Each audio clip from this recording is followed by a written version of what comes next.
pessoal, boa noite. Tudo bem com vocês? Amados, obrigado por estarem aqui. Alegria muito grande nossa. Depois que o Luciano abriu o espacinho para a gente estar falando de espiritismo, para nós serve qualquer assunto. E a Gênesis é um assunto muito interessante. Antes da gente entrar nos objetivos da nossa conversação, eu vou rogar a espiritualidade maior que toque nos nossos coraçõezinhos, para que a nossa mensagem fique no alcance de todos.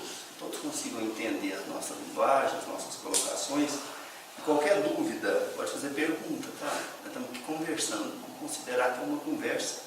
E uma conversa entre irmãos, então é uma conversa fraterna. Né? Não existe nenhuma pergunta boba. E nós vamos tentar encaixar a resposta naquilo que vai ser o melhor para a gente entender a doutrina espírita. Tá? E nenhuma pergunta de vocês eu vou falar que acho. Ou é, ou não é. E aí eu falo onde está também. Quem quiser ir lá pesquisar, é só pegar o livro da fonte também. Tá? Aquilo que a gente não souber, a gente diz que não sabe, e aí a gente pesquisa junto, depois a gente manda notícias. Tá? Então, o livro A Gênesis, a gente gosta de fazer um percurso dentro de um livro dos Espíritos. Todo mundo conhece o livro dos Espíritos. Essa obra foi impressa pela primeira vez em 18 de abril de 1857. Só em 1857, quando Kardec publicou essa obra, o Livro dos Espíritos, ela tinha 4 partes. Eu gosto de pegar essas obras de Kardec e entender as partes, para a gente ter condições de compreender melhor o seu conteúdo. Normalmente a gente vê uma falta de compreensão de quem pega a Bíblia para ler. O fato é assim, muita gente quer ler o Apocalipse e quer entender a Bíblia. Não funciona assim. Eu preciso, para entender a Bíblia, ter algumas chaves que a doutrina espírita nos dá, e ao mesmo tempo eu preciso começar a ler a Bíblia no primeiro livro. Aí eu vou lendo a Bíblia até no finalzinho, eu vou ter entendido a Bíblia. Porque imagina que Mateus às vezes cita que alguma coisa é tão terrível quanto o que aconteceu, ou pode ser pior, em Sodoma e Gomorra. Se eu não sei nem o que é Sodoma, nem o que é Gomorra, como é que eu vou entender uma citação dessa? Para eu compreender um determinado livro, um determinado conteúdo, eu preciso ter conhecimento daquilo que o autor está citando. Então, os autores novos do Novo Testamento sempre citam alguma passagem dos profetas antigos do Antigo Testamento. Então, para eu entender a Bíblia, eu preciso começar no primeiro livrozinho. Para eu entender o Livro dos Espíritos, eu preciso começar na primeira questão. Introdução, uma introdução longa, os prolegômenos, né? Aí eu entro na primeira questão. Aí eu vou conseguir, se eu for até na última, entender a doutrina espírita. Está na base. São 4 livros no Livro dos Espíritos, porque são 4 partes. O Livro dos Espíritos tem 4 partes. A primeira dela fala da origem, fala de Deus. A primeira dela fala dos elementos naturais, né? da trindade universal, está lá na primeira parte do Livro dos Espíritos. A segunda parte do Livro dos Espíritos fala da relação entre o mundo material e o mundo espiritual. Lá também no Livro dos Espíritos. A terceira parte do Livro dos Espíritos fala das leis morais. Aquilo que diz respeito à nossa consciência, ao bem, ao mal, também está lá no Livro dos Espíritos. A última parte do Livro dos Espíritos, que é a quarta parte, fala dos gozos e das penas futuras, que tem a ver com o que eu faço hoje e o que eu vou passar a sofrer depois. Não é isso? Se eu fiz só coisa boa, a minha consequência disso vai ser muito boa. Se eu fiz intermediariamente coisas boas e coisas que eu não devia, eu vou ter que pesar na balança se foi melhor ou se foi pior, vai ter a consequência daquilo lá. E é natural essa coisa, nós vamos ver que é natural. E se eu fiz só coisas que não devia fazer, não vai nem precisar pesar na balança, eu já sei qual é o destino disso. E todos nós sabemos, é intuitivo. Então, o Livro dos Espíritos trata desses 4 assuntos com muita propriedade. O fato extraordinário é que Kardec fez assim. O primeiro livro que ele editou chama O Livro dos Espíritos. O segundo é o Livro dos Médiuns, porque porque todo mundo queria saber como conversar com os espíritos. Olha, Kardec foi lá no Livro dos Espíritos, na segunda parte, então não é na primeira, é na segunda, que fala da relação entre os mundos, o material e o mundo espiritual. Pegou aquela segunda parte, o segundo livro do Livro dos Espíritos, e desenvolveu e deu o Livro dos Médiuns. Havia uma necessidade de transformar o conteúdo espírita. Na época de Kardec, as coisas iam acontecendo, a curiosidade das pessoas, e uma curiosidade sempre muito fútil, utilizavam do Livro dos Médiuns e do Livro dos Espíritos para comunicações das mais fúteis. Se eu vou ganhar na loteria, com quem que eu vou casar, se meu príncipe vai aparecer, se a mulher do meu sonho vem mesmo, né? Eram essas as conversas que se tinha com os espíritos naquela época. Então o Livro dos Médiuns veio nos orientar o que era sério, o que era certo e o que não era. Mas para Kardec, doutrina espírita tinha que ter valor moral, não era só científico. Então, a segunda obra que Kardec editou foi o livro chamado O Evangelho segundo o Espiritismo. Então está lá, o Evangelho sai da terceira parte do Livro dos Espíritos. Foi lá, a terceira parte do Evangelho, que é essa obra maravilhosa que está aqui na nossa frente. O Evangelho segundo o Espiritismo. Foi a terceira obra. Então, todo mundo quer saber como funciona a vida, em que isso vai dar. Então Kardec foi lá e pegou a última parte do Livro dos Espíritos, que fala das penas e gozos futuros, e criou o céu e o inferno. Tá lá, nós temos o céu e o inferno, 3 obras mais o Livro dos Espíritos, tirada do Livro dos Espíritos. E por último, que era a parte mais densa, que dependia do desenvolvimento científico, de uma reflexão muito profunda, Kardec fez, que é a primeira parte, o que nós chamamos de a Gênese, que é a origem do universo, a origem da vida, a origem do planeta, a nossa origem. Nós sabemos que lá no Velho Testamento, no Pentateuco, Mosaico, que são 5 obras de Moisés, né, nós temos uma história no primeiro dele, que é a Gênese, que é a mesma obra que nós estamos falando, só que uma escrita por Kardec e a outra escrita por Moisés. A escrita por Moisés, ele começa dizendo que a Terra, o universo foi feito em 7 dias. Então, na verdade, seria em 6 dias e no 7º Deus descansou. Aí ele vai dizendo o que foi criado em cada um desses dias. Então, a Gênese é um conto a respeito da origem do mundo. Todo mundo entendia que aquilo era a origem do universo na época. Na verdade, nós temos uma mitologia ali por trás, uma linguagem figurada, para a gente entender melhor qual é a nossa origem. Então, Kardec pegou todo esse material que tinha na época, com os avanços tecnológicos de todas as ciências, geologia, química, física, matemática, ciências experimentais, exatas, as mais diversas ciências médicas, clínicas, magnetismo. Kardec dedicou 15 anos de sua vida ao Espiritismo, produziu esse material maravilhoso que nós temos aí. E a maioria não conhece. Infelizmente, a maioria não conhece esse material de Kardec. Mas ele dedicou 30 anos anterior ao Espiritismo aos estudos e às experiências do magnetismo. Tinha muito mais tempo. Só que enquanto ele fazia a obra espírita, ele não voltou mais a produzir material sobre magnetismo. Ele só se continha em dizer, se dava o direito de dizer, que as duas ciências eram uma só e mesma coisa. Por quê? Porque não era possível compreender espiritismo sem compreender as possibilidades do fenômeno magnético. É isso. E hoje, estudando André Luiz, nós sabemos o quanto isso é próximo. Por quê? Porque hoje nós compreendemos, na época, no Livro dos Médiuns, Kardec cita os médiuns falantes. Então, nós podemos imaginar que o médium falante seja alguém que fale sobre a influência de uma outra pessoa, de uma outra entidade, de um ser espiritual, ou que pode ser alguém que tem facilidade em falar na frente dos outros, que rascunha alguns tópicos e fala maravilhas a respeito daquilo. Então são médiuns falantes. Com a obra de André Luiz, nós conhecemos esse mecanismo mais de perto. Kardec deixou claro para a gente que um espírito não ocupa o lugar de outro.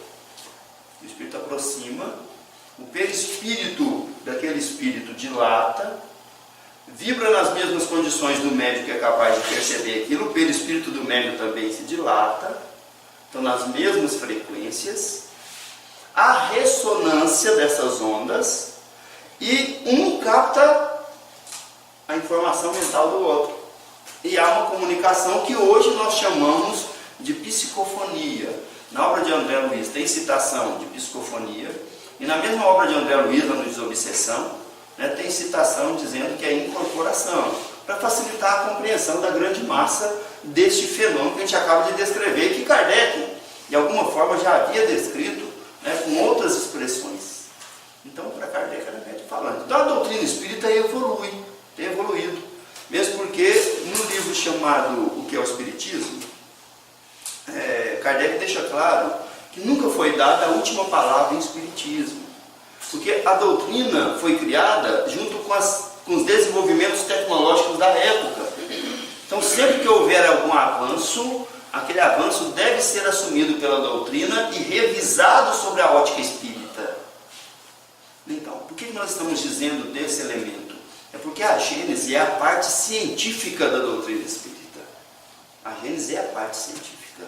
Então, assim, é a parte mais pesada? Não. É uma parte que nos deixa claro que o nosso papel como espírita é estudar de tudo. Nós precisamos estudar de tudo. Nós precisamos nos empolgar a estudar matemática, química, física, português. Para quê? Para compreender essa obra maravilhosa. Eu quero ler a obra espírita no original francês, então eu tenho que aprender francês. Eu quero ver a obra da Bíblia, então é interessante assim, todas as vezes que a gente faz um trabalho científico, eu tenho o hábito de pesquisar há muito tempo, e já é comum na minha vida, nós encerramos com um item que chama referência bibliográfica, ou bibliografia. Porque um conjunto de livros é uma Bíblia. Por isso que a Bíblia Sagrada tem nome de Bíblia. Por quê? Porque na Bíblia Sagrada, trazendo todos os seus originais, ela tem mais de 70 livros. Então nós temos 70 livros na Bíblia Sagrada. Por isso que é um conjunto de livros. Então, sempre que eu quiser aprofundar meu conhecimento em alguma área, eu tenho que estudar aquela área com uma certa profundidade. Então, suponhamos que eu queira ser agrônomo e não conheço nada de agronomia. Como é que eu faço, gente? Eu posso me inscrever para fazer um curso de agronomia em alguma faculdade que tem um curso disponível. Ou eu vou ter que pegar as obras básicas desse curso, os papas, as pessoas que mais compreendem e que dão as bases para esse conhecimento, e vou ter que estudar lá fundo. Senão eu não vou entender. Então nós não podemos achar que doutrina espírita vai ser colocado na gente como se fosse por um processo de osmose. É fácil a gente tomar uma injeção, um remédio que a gente precisa. Ele pode ser injetado em nós por via oral ou subcutânea, que a gente vem cá, caixa a bolinha aí, aperta. Então ele vem por osmose, essa substância vem por osmose. A gente põe a agulha ou o soro, põe lá no vidrinho de soro e aquela coisa vem, e o organismo processa aquilo. Então, conhecimento não dá para ser assim. Ninguém compra conhecimento na farmácia, injeta na veia e fica sabendo das coisas. É muito importante que a gente tenha palestras e reuniões e converse sobre os mais diversos assuntos. Muito importante. Mais importante do que a gente conversar sobre os mais diversos assuntos, é a gente conversar sobre estes assuntos com seriedade. E só é possível a gente tratar dos assuntos que a gente deseja com seriedade se a gente tiver conhecimento. Senão a gente cai na brincadeira do disse-me-disse. As grandes mentes, aquelas pessoas que realmente fazem a diferença na humanidade, tratavam de assuntos e pesquisavam para poder dominar bem aquele assunto. Então trata de ideias que são abstratas, de elementos que não têm a ver com o disse-me-disse, nem com o cotidiano da gente. Pessoas medianas, mentes medianas, vão tratar de assuntos daquelas coisas corriqueiras do dia a dia. Não passa daquilo. A gente tem vários programas, então deve ter telespectador, que só fala da vida dos outros. Isso não são mentes medianas quem assiste esses programas. Programas de acidente, de violência, de agressão, de droga, de roubo, uma série de coisas. Programas que só falam mal assim, fulano traiu fulano, fulano traiu fulano, como se isso fosse a única coisa que existe em sociedade. Quem gosta desse tipo de coisa são mentes bem pequenas, se ocupa com o cotidiano dos outros e esquece de resolver seu próprio problema, de criar um estado de ânimo próprio, para fazer o que tem que fazer. Nós precisamos nos motivar a fazer o que temos que fazer. E em especial, não só a fazer o que temos que fazer, nós precisamos aprender a nos motivar a fazer o que temos que fazer, para fazer com um prazer de vida muito grande. Fazer isso com muita alegria. Então, uma expressão, desculpa a expressão, mas fazer isso com muito tesão, com muita energia, com muita propriedade, com muita vontade. Por quê? Porque quando a gente vai se treinando a fazer aquilo que gosta e vai dando conta de fazer, isso nos dá prazer. E é importante que a gente consiga tirar prazer daquilo que vai melhorar e enobrecer os nossos gostos.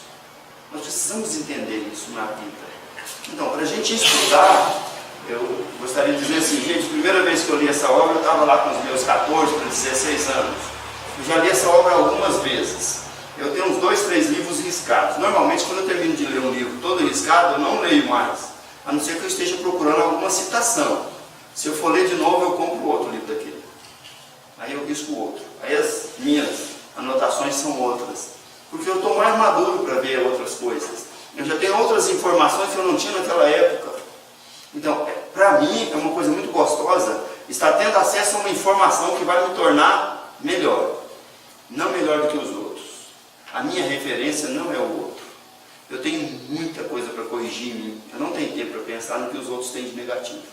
Nem para comentar e nem para divulgar. Eu tenho muita coisa para aprender, para eu conseguir saber certo em mim, para eu corrigir em mim. A origem do mal é a ignorância.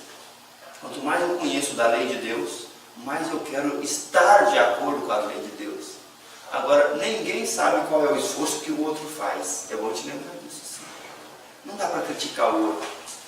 Não dá para dar pedrada no comportamento da vida. Nós temos que pensar no que eu sei a meu respeito, e quanto mais eu puder aprender, mais eu terei condições de aplicar isso na minha vida. Gente, meu exercício comigo é muito grande.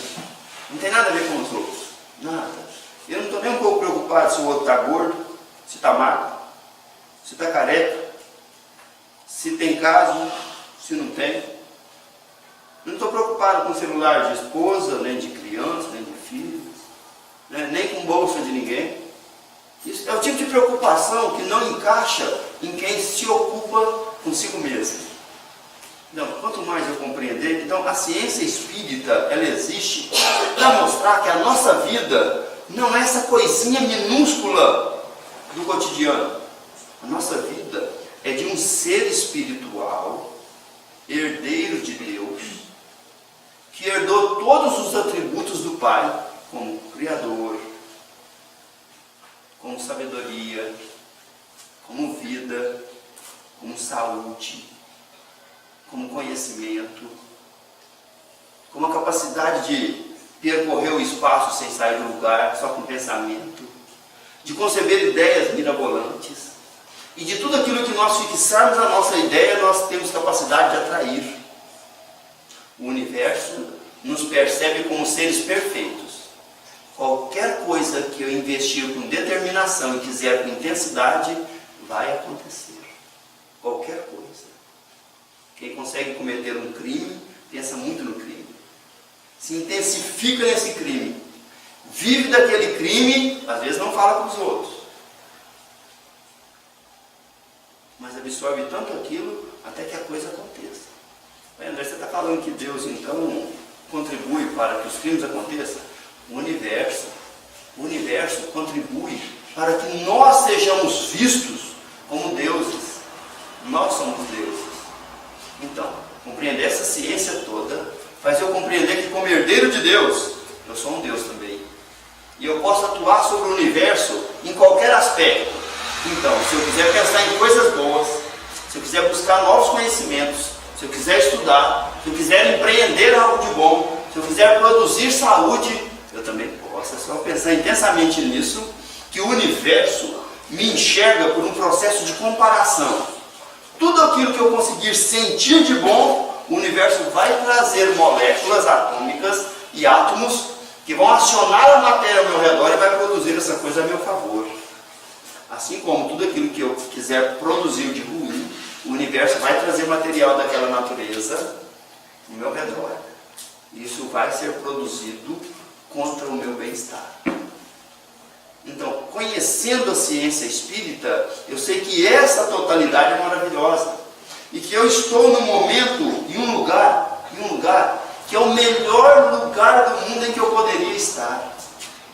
Outra, eu estou sempre na mão de Deus. Deus faz sempre o melhor por mim, sempre. Se eu perco a vida reclamando, é porque eu sou ingrato. Eu vou ter que viver na miséria. Se eu perco a vida agradecendo, eu estou ganhando a vida. Agradecendo, eu tenho toda a disposição para receber mais, porque eu sou grato. E eu não só agradeço, porque a melhor maneira de agradecer é distribuir com os outros aquilo que eu tenho. Quem reclama, por mais bom que acha que seja, não é bom o bastante. Porque nunca tem o bastante, nunca distribui o bastante, e tudo que faz para os outros reclama e aponta. A gente precisa pensar que o meu procedimento tem a ver com o que eu conheço do mundo e como eu acho que eu estou me defendendo. Então, quanto mais eu conheço as leis de Deus, mais eu me defendo da maneira correta. Então nós precisamos avaliar bem a Gênese para a gente sentir esse patrimônio espiritual que Kardec deixou para nós, vamos colocar aí, no próximo ano aí, está fazendo 150 anos. Nós temos 150 anos de Gênese. Então, e o que é que nós conhecemos disso? Às vezes muito pouco. Então Kardec, avaliando a origem de tudo, ele chegou a essa afirmação sobre os milagres e as predições segundo o Espiritismo. Esses milagres e predições que estão apontados na Bíblia, no Velho e no Novo Testamento. Segundo a ótica espírita, porque já existia uma doutrina elaborada em que Kardec, depois de muitos anos de reflexões, chegou à produção desse material. Tá? Então, o nosso objetivo...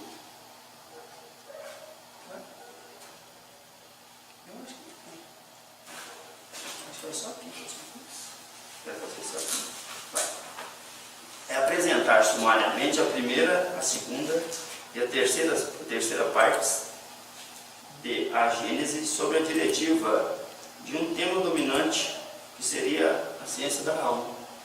E aí, se nós acabamos de dizer, eu estou falando do nosso patrimônio espiritual, sabe por quê, gente?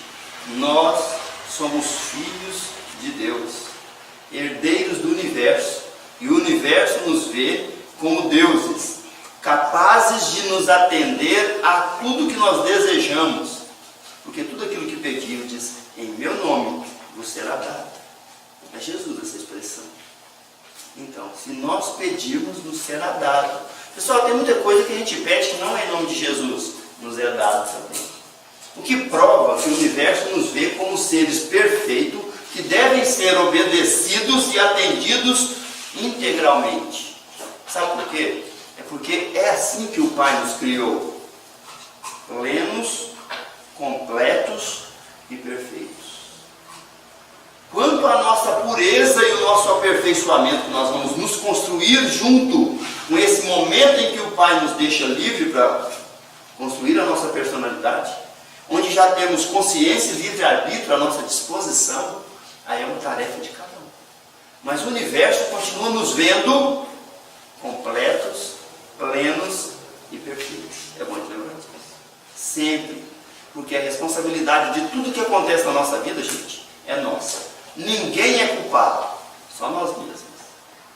Nós não entendemos bem as coisas, nós aproveitamos por não entendermos bem as coisas e entramos em situações querendo tirar vantagem e nos damos mal.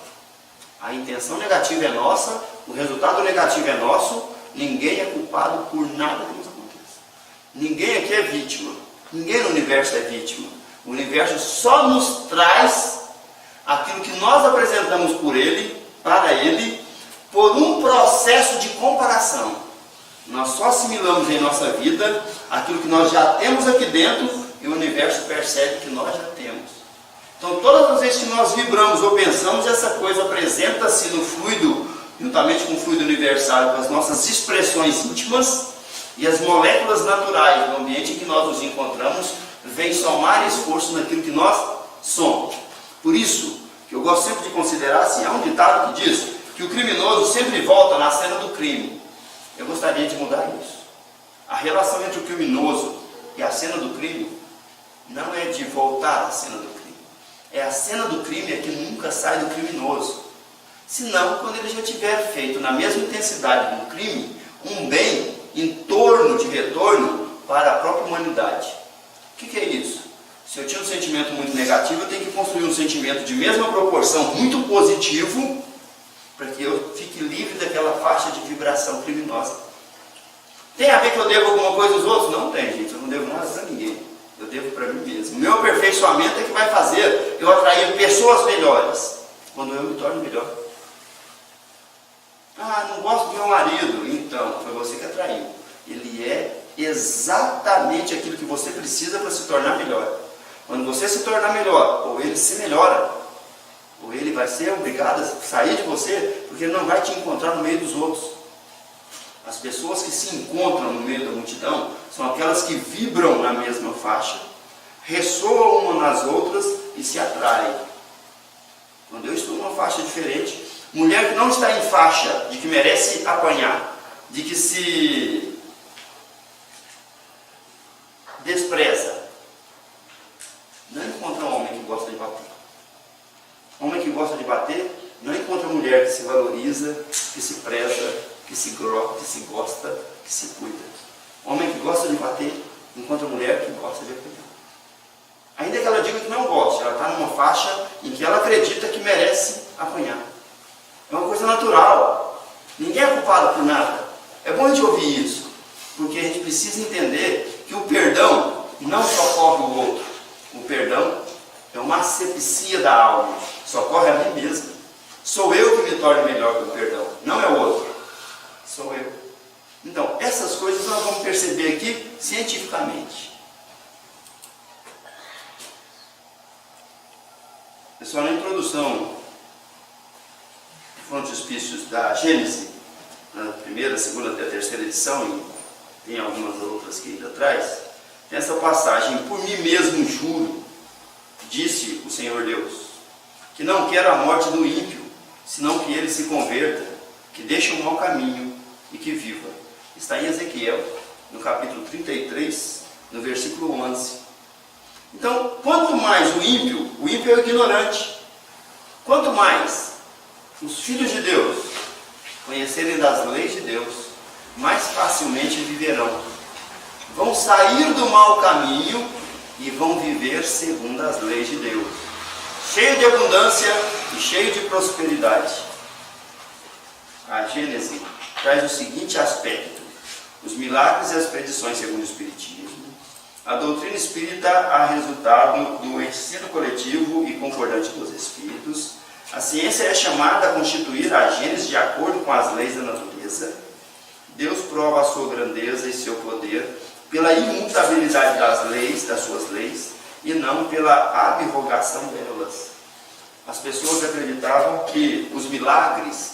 Gente, milagre é muito interessante. A palavra milagre sai da expressão mirare, que é admirar. Então, o que significa milagre? Uma coisa boa de se ver. Eu posso deixar mais simples. Uma coisa boa de se admirar. É um milagre. Então, eu perguntaria assim: quem tem hábito de observar a natureza vai perceber o milagre em quase tudo. Tudo na natureza é admirável. Tudo na natureza, ser humano, criança, velhos, adultos, homens, mulheres, pôr do sol, nascer do sol, riacho, cachoeira, árvores. Gente, quando nós estamos numa posição assim que deu, vamos dizer assim, a mata mais de longe, quantas miríades de verde nós nos encontramos na natureza? Tudo é muito abundante. Nós fomos feitos, todos nós, fomos feitos na abundância, na absoluta abundância de Deus. para a prosperidade, porque nós somos feitos na prosperidade divina, nós somos filhos de Deus. Então, reconhecendo essa imensidade à nossa disposição, a eternidade à nossa disposição, gente, só nos basta compreender que tudo na vida são milagres, mas não são milagres no sentido teológico em que Deus derroga suas leis, quebra suas leis para atender a alguma determinação, alguma solicitação nossa. As coisas que aconteciam, que ainda não estavam explicadas pelas leis naturais, eram explicadas por outras leis. Hoje, mais adiantado tecnologicamente e intelectualmente, nós já temos conhecimento de leis que explicam coisas que antigamente não eram possíveis de explicar e que faz com que os milagres dentro desse conceito deixem de ser milagres. Então, dentro do conceito de quebrar a lei de Deus, que deveria ser imutável, e não é porque a gente às vezes precisa que ele quebre a nosso favor, Deus não faz milagre. Deus faz milagre porque tudo na natureza é admirável. Aí sim. Não porque ele quebra a lei de Deus, ele não faz isso não. Então suponhamos que alguém está doente uma vida toda e chegou perto do mestre e foi curado. Então ele foi curado porque o Cristo, como todos nós, somos um ser vivo e há correntes correndo em nosso organismo, e à medida que a gente pensa e articula as ideias, essas correntes aceleram e criam um campo magnético. Esse campo magnético atrai átomos que interferem na matéria mental ou no fluido cósmico.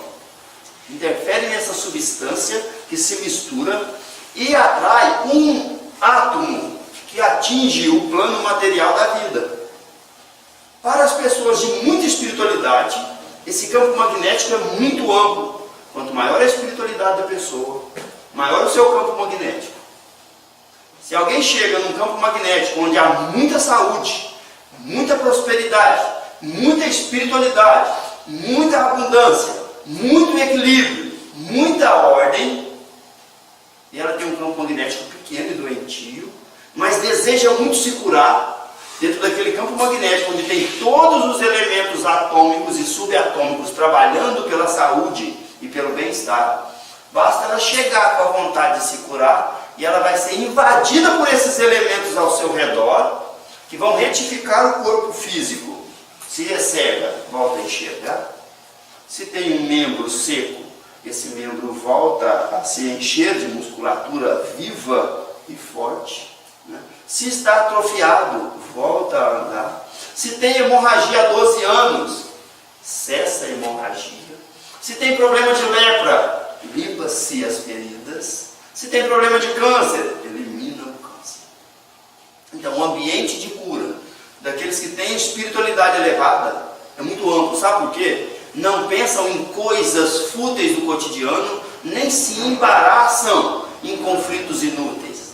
Vive de uma espiritualidade elevada, de um estado de saúde abundante, e qualquer um que chegue num ambiente desse, com uma fé intensa, consegue se curar.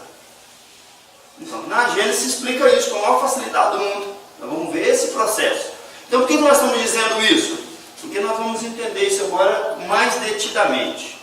Para Deus, o passado e o futuro são o presente. Gente, não existe passado. Ninguém pode fazer nada com o que passou, pode. Mas se eu pudesse voltar, vai ficar remoendo. Não vai resolver nada. Ninguém pode fazer nada. Pode adoecer. Quanto mais a gente se prende no passado, mais rápido a gente adoece. Porque a gente deixa de fazer a energia girar em benefício da vida, e está aqui nessa energia em detrimento da nossa obrigação de ser saudável e de viver, preso num passado que não volta mais. A doença faz parte do que a gente não esquece. E normalmente, sabe o que é resultado a causa das nossas doenças? A principal causa das nossas doenças é que nós guardamos materiais na memória e no sentimento que nós devíamos jogar fora. São verdadeiros lixos tóxicos. Pessoal, chateação é lixo tóxico. Inveja é lixo tóxico. Ressentimento é um lixo tão tóxico que todo mundo que tem câncer ou que já teve guardou tanto ressentimento, mas tanto ressentimento, que as células passaram a se comer. Um material tóxico. Só tem câncer quem vive de um ressentimento muito grande.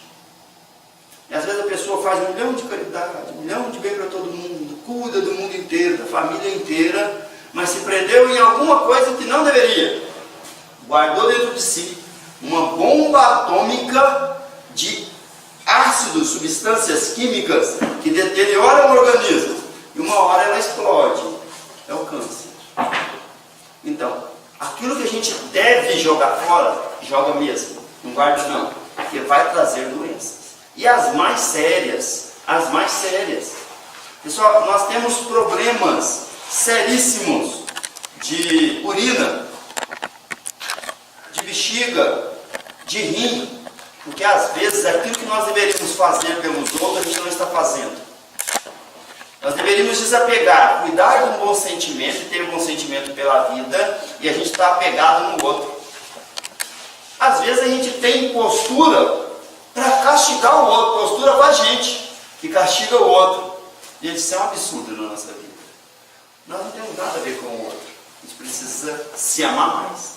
Quando a gente se ama de verdade, vive uma espiritualidade de verdade, não perde tempo com pequenos conflitos e bobagens, a gente vive bem.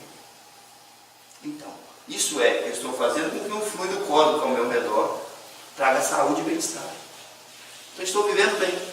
A gente vai discutir isso. Futuro, nós temos que programar o futuro. Mas se a gente não tiver atitude no presente, as programações do futuro não tem valor nenhum. Nós estamos aqui para que, além dos nossos pensamentos, a gente otimizar esses pensamentos para que eles se transformem em atitudes. Em atitudes sadias em nosso benefício e úteis para o semelhante. Quando nós fazemos isso, nós passamos a viver intensamente o presente. E saudade, André? Não tenho saudade. De nada. Eu só tenho tempo no meu presente. O que passou para mim, não tenho mais. Meu pai e minha mãe já faleceram. Eu também não tenho saudade do meu pai nem da minha mãe. Eu sou espírita, gente. Eles não morreram. Permanecem comigo, me visitam quando querem. Qualquer coisa que eu perguntar para eles, eu ouço a resposta. Eles estão sempre comigo. E agora com muito mais facilidade. Às vezes eu morava longe, tinha que pegar um ônibus, um avião, coisa assim. Né? Agora não. Basta eu pensar e eles estão onde quiserem. São espíritos. Saudade para quê? Para ficar remoendo o passado, como se o passado fosse melhor que o hoje, porque você tem tudo à sua disposição, mas prefere abusar dessa graça divina à sua disposição para ficar preso num passado atrofiado e vencido. É como se te deixasse a abundância e a riqueza de hoje e tivesse saudade da miséria de ontem. Nós precisamos rever esses valores. Está passando da hora. Então essa obra maravilhosa aqui veio nos ensinar a raciocinar nesse particular. Pessoal, a primeira parte da Gênese, que é a Gênese, fala do caráter da revelação espírita. Ela é universal. Por quê? Porque vários médiuns receberam as mesmas informações, mesmo sem se conhecerem. E quando Kardec chocava essas informações, elas eram absolutamente idênticas. Deus não é personificado. É um ser. Mas não tem barba, nem é um velho. É um ser extraordinário que está em tudo, em toda parte. E nos atende pelas leis que servem de equilíbrio e harmonia no universo. O Pai não está nem um pouco preocupado se eu errei, nem um pouco preocupado se eu acertei, nem se eu estou usando o meu poder mental para atrair coisas que vão ser positivas ou coisas que serão negativas. Isso não é problema de Deus, isso é problema nosso. Nós é que temos que nos educar. Deus quer sempre o nosso melhor. Por isso que as leis, para serem atendidas, nós temos que fazer esforço. Quem vive do menor esforço já está mal na fita. O bem e o mal, pessoal, segundo o Livro dos Espíritos, na questão 632, diz que o bem é tudo aquilo que você faz segundo as leis de Deus. E o mal é tudo que você faz fora das leis de Deus. Eu vou dizer uma coisa para vocês. o bem e o mal como nós conhecemos, que o nosso pai, a nossa avó, o pessoal nos ensinou, não existe. Gente, chupar manga e tomar leite nunca fez mal para ninguém.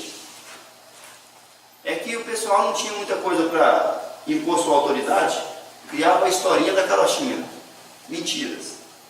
E aquilo perpetuava. Relou, a gente para em algum lugar, em alguma sorveteria ou qualquer coisa assim, e pede uma vitamina de manga com leite. Nunca ninguém morre. Se morresse, ninguém vendia isso, era veneno. Isso é conversa.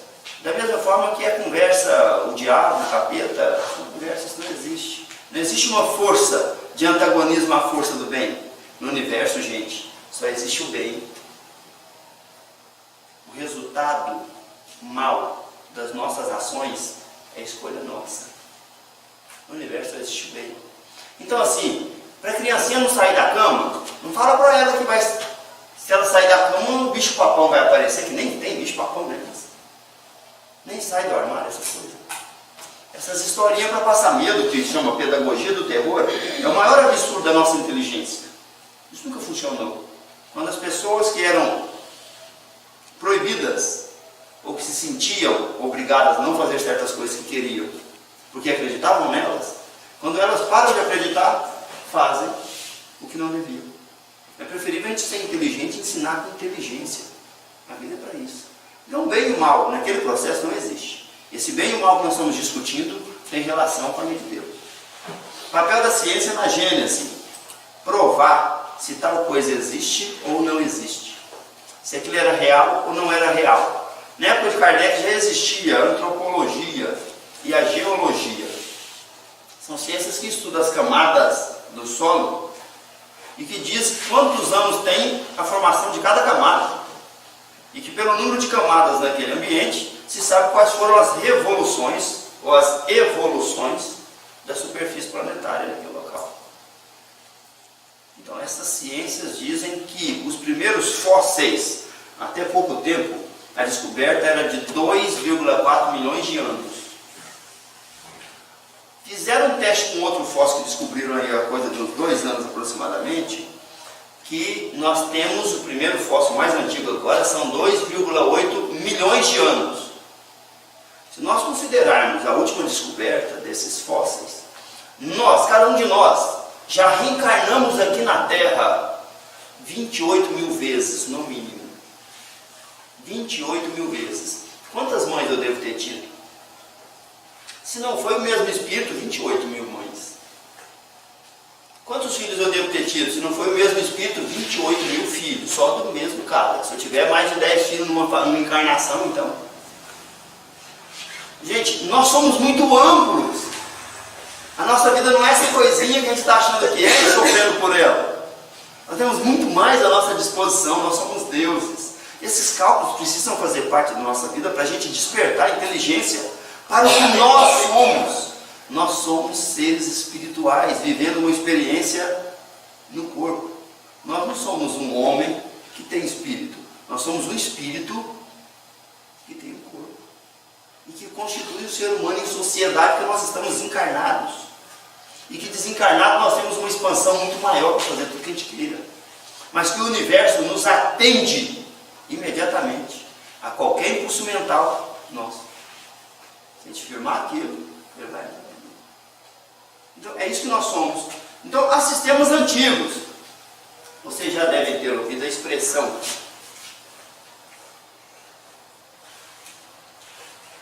quatro cantos da terra. Já ouviram? Ele fez uma bagunça tão grande que estragou os 4 cantos da terra. Deixa eu te contar uma coisa. A terra não tem canto. A terra é uma esfera. Não é uma esfera absoluta, mas é uma esfera. Por que não é uma esfera absoluta? Porque para todos os pontos que saírem um raio, uma direção, uma linha reta, não vai dar a mesma quilometragem. Então ela é ovalada. Mas é um ovalado muito pequeno. É uma esfera. Ainda que mal feita, é uma esfera. Se eu estou numa esfera, eu nunca estou nem embaixo, nem em cima. Eu sempre estou no centro. Em qualquer lugar da superfície de uma esfera que eu esteja, eu estou no centro. Alguém inventou que a Terra era quadrada para dizer que o inferno era embaixo e o céu era em cima. Péssima invenção. Mais tolo ainda é quem acreditou nisso. A Terra é redonda, gira ao redor do Sol. O Sol é uma estrela, é esférica, que tem uma localidade na nossa Via Láctea e que não se desloca. Porque todos os planetas e todas as estrelas exercem uma força chamada gravidade entre si. Se isso não existisse, não haveria harmonia universal. Então, gente, em qualquer lugar da Terra que eu esteja, na superfície dela, eu estou no centro. É só pegar uma bola e colocar o dedo. Em qualquer lugar que você colocar o dedo, o resto vai ter a mesma distância de um lado para o outro. Isso eu estou sempre no centro da bola. Eu nunca estou nem embaixo e nem em cima. No universo não existe embaixo e em cima. A mesma tecnologia se usa para construir um corpo de um dinossauro e saber como é que eram esses animais antigos. Gênese orgânica. Qual o tempo que foi formado? Então, gente, eu estou falando de milhões de anos. A Terra, a ciência, avalia que tem 4,6 bilhões de anos. A Terra. 4,6 bilhões de anos. Quase 5 bilhões. Diz a espiritualidade superior que esse cálculo é quimérico. Está errado. Muito errado. Mas a nossa tecnologia não nos permite avançar mais. Então quer dizer que a nossa Terra não foi feita de Adão e Eva para cá. Há uma mitologia por trás disso aí, né? Uma história de mitos para a gente entender melhor como os homens surgiram e como estão aqui.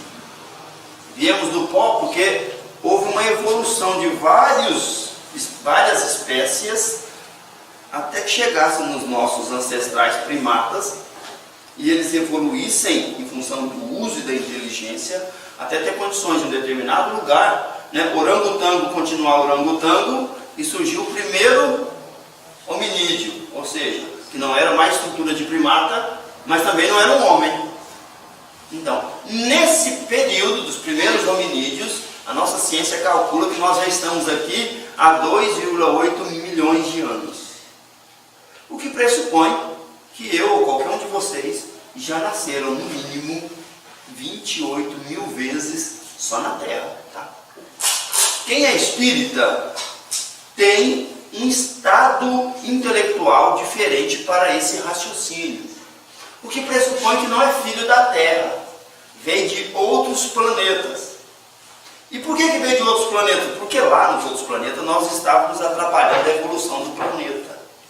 Aí nós viemos para um planeta mais atrasado, ajudar a evolução dos habitantes filhos da Terra. Olha que beleza? Então nós chegamos aqui nas primeiras origens lá dos hominídeos e ajudamos essa espécie a evoluir, que é a espécie humana.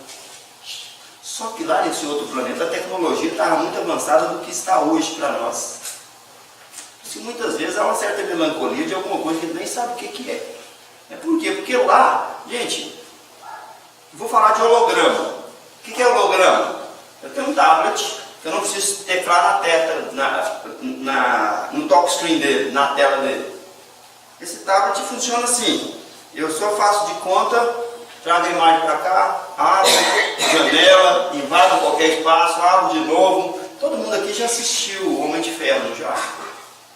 Ele tem uma sala que ele vai abrindo vasos do computador, janela, joga para cá e abre outras. Então, de onde nós viemos, isso já é comum há muito tempo, há muitos anos, há muitos milhões de anos. Nós abandonamos isso em função da nossa teimosia e da nossa viciação. Está passando a hora da gente melhorar. A vinda de Jesus é para marcar a nossa melhora. Então, se a gente não melhorar, daqui a pouco a gente vai começar a atrapalhar a grande maioria dos terráqueos. Aí nós vamos para um outro planeta tão ruim quanto o pior. Para quê? Para a gente ajudar o pessoal de lá a melhorar. A gente melhora também, mas nós estamos bem devagar na tarefa. Então existe uma gênese espiritual. Nossa origem não é daqui. Existe uma gênese mosaica, que fala dos dias, né? 7 dias, no 7º dia Deus descansou. Ave, peixes, águas, etc. Está lá, Kardec está falando dela também. Segundo Kardec, Uma das teorias que ele apresenta é que cada faixa geológica encontrada na superfície da Terra, em função das suas escavações, prova que em um determinado período foram aparecendo determinados animais. Comparado à Gênese mosaica, então nós temos que a mitologia que está na Gênese, no primeiro livro da Bíblia, né, era considerada dias, um período, né, paleontológico. Então, só para a gente ter uma ideia, tá? Mas aí tem outras teorias ali interessantíssimas também, que não dá para a gente falar de tudo. Pessoal, no capítulo 13 fala dos milagres. E a partir do capítulo 16, fala das predições. Pessoal, então, milagre não existe. Deus não faz milagre. No sentido teológico, milagre existe porque tudo na vida é um milagre. É muito lindo, é muito maravilhoso. Para quem tem olhos de ver, que veja.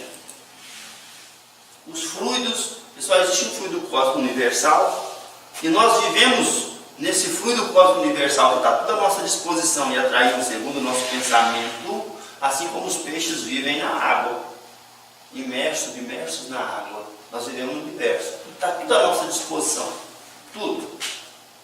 Esse fluido em cada planeta tem modificações. André, deixa eu te fazer uma pergunta. Qual que é a diferença desse fluido magnético que a gente lê nas obras espíritas e o magnetismo explicado pela física clássica? Nenhum. Porque o eletromagnetismo ele é bem estabelecido matematicamente. Né? Só que o eletromagnetismo não tem características nem sensações. Ele não produz essa substância. Então, o que sai do homem, esse fluido magnético que sai do homem, ele leva as suas características. Se alguém que fuma te der um passe e ele tiver uma habilidade magnética muito intensa, vamos dizer, for um médium de cura, você vai sentir gosto de nicotina na boca. Por quê? Porque esse fluido magnético, ele se enche das substâncias químicas do próprio indivíduo e é transmitido por essa substância ectoplasmática, que é uma ectoplasmia, né, emitida por essas ondas, né, e o seu magnetismo impulsiona as moléculas para o outro corpo. Então, quando é que eu tenho uma força forte? Quando eu quero doar e o outro quer receber. No passe, se você vem com intenção de receber e o outro está com intenção de doar, eu tenho uma força muito forte. Então, eu vou doar para o outro nesse fluido eletromagnético meu, e tem fluido vital, fluido cósmico, mais a intensidade energética, né, e mais esse magnetismo que conduz as minhas características para o outro. Então, esse fluido eletromagnético, ele tem características como bondade, bem-estar, saúde, que é o ambiente de Jesus que nós acabamos de descrever. Então, aí tem os milagres do Evangelho, nós poderíamos citar milhões deles.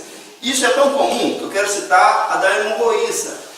Jesus não sabia da intenção da hemorroíça, que é a mulher que tinha 12 anos, que tinha um sangramento. Eu fiz uma pesquisa nessa área, eu encontrei várias mulheres que tinham acima de 20 anos de sangramento. Então não é uma coisa tão absurda, mas é uma coisa que deve incomodar bastante. Né? Dentre elas eu encontrei muitas que tinham dores de cabeça, raras, que desmaiavam, né, de fraqueza. Encontrei muitas que não podiam, às vezes, ou defecando, ou praticando sexo, ou qualquer coisa assim, voltava a sangrar. São menstruações constantes. Então, lá no Evangelho diz que a mulher hemorroíça, ela tinha 12 anos e tinha aquele sangramento. Eu estou considerando gente que tem o dobro desse tempo na minha pesquisa. Tá? Então, a mulher hemorroíça, ela tinha certeza que quando encostasse na túnica de Jesus, ela se curaria.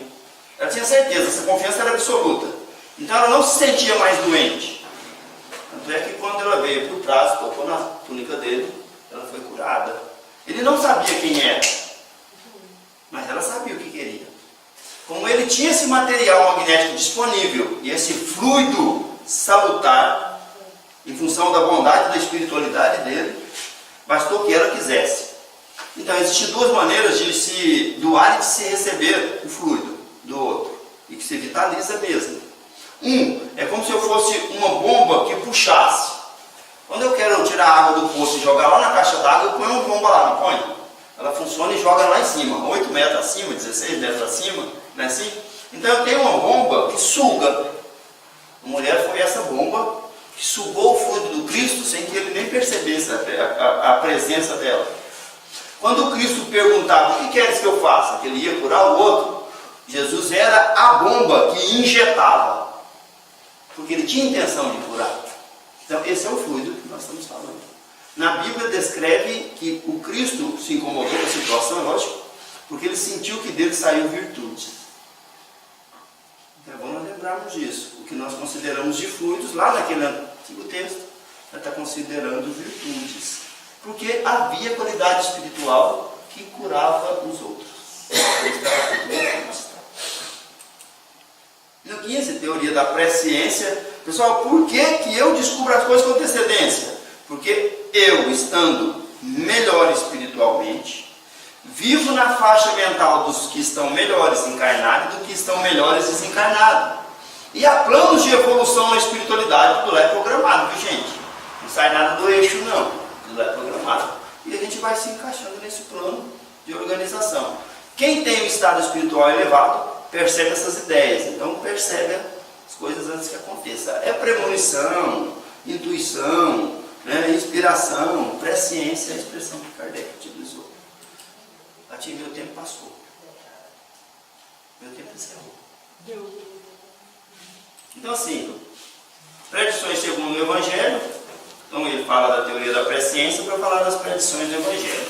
Jesus falando aquilo que as pessoas poderiam esperar. Os tempos são chegados. Eu me lembro de uma muito simples, né, em que ele diz para Pedro jogar a rede em tal lugar, que ele tiraria um peixe, e do interior desse peixe ele encontraria uma dracma, para ele pagar o direito dele de atravessar uma porta das cidades que se tinha que pagar um tributo para entrar.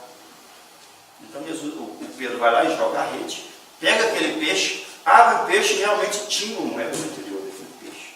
Então Cristo tinha essa previsão, essa presciência extraordinária, que são predições, tem 1 milhão delas lá, tá? É só a gente buscar. E os tempos são chegados os tempos das mudanças. Nada é brusco, tudo é seu tempo. Mas são chegados os tempos das mudanças. O que é que nós temos que entender disso aqui? Gente, nós somos muito mais que gente envolvido com um namorico que não deu certo, com um salário que não veio, né, com uma discussão, com um mau entendimento, com uma falta de educação do outro, né, com chateações. Não dá para a gente deixar de viver com intensidade e com gosto por causa de coisa pequena. É como se, de novo, eu jogasse todas as graças do meu presente fora para viver de misérias do passado.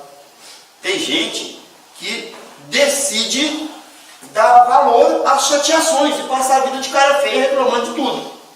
Vai ter que viver doente. Nós podemos escolher dar valor às graças e às bênçãos divinas, que são mais de 90% de tudo que acontece na nossa vida.